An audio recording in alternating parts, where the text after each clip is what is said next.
இன்றைக்கி நாங்கள் பார்க்க போகிற டிஷ் என்னென்னு சொன்னால் கட்லெட் எப்படி செய்கிறதுன்றதை பார்ப்போம். நான் ஒரு சட்டி எடுத்து அதில் சிறிதளவு எண்ணெய் ஊற்றி வெங்காயம், பச்சை மிளகாய், உள்ளி எல்லாத்தையும் போட்டு கருவேப்பிலை எல்லாத்தையும் போட்டு கொஞ்சம் வதக்கி எடுத்துக்கொள்ளுறேன்.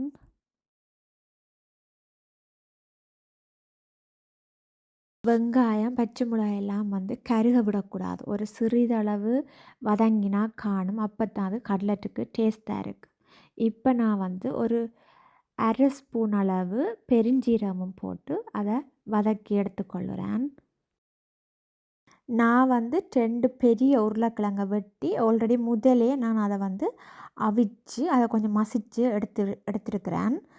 அதையும் இதுக்குள்ளே போட்டு மிக்ஸ் பண்ணி விடுங்கோ.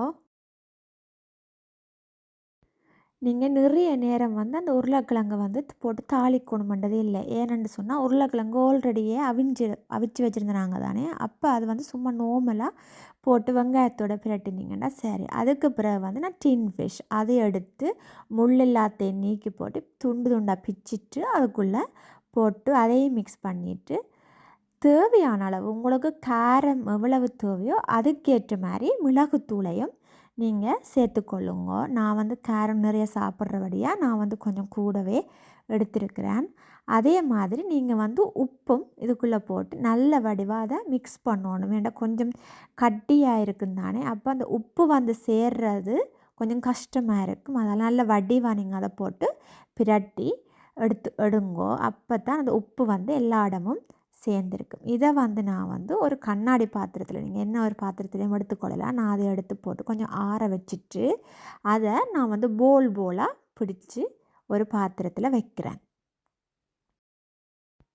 இப்போ நான் எல்லாத்தையும் போலாக பிடிச்சி வச்சிட்டேன். இப்போ இதை நான் 2 மேசக்கரண்டி அளவு கோதுமை மாவு எடுத்து அதை ஒரு பைன் பேஸ்ட்டாக கரைச்சி வச்சுருக்கிறேன். அதுக்குள்ளே இந்த போலை போட்டு நல்ல வடிவாக பிரட்டி எடுத்துட்டு அதை ரசுக்கு தூளை போட்டு பிரட்டி எடுத்துட்டு பொரிச்சா கட்லெட் ரெடி.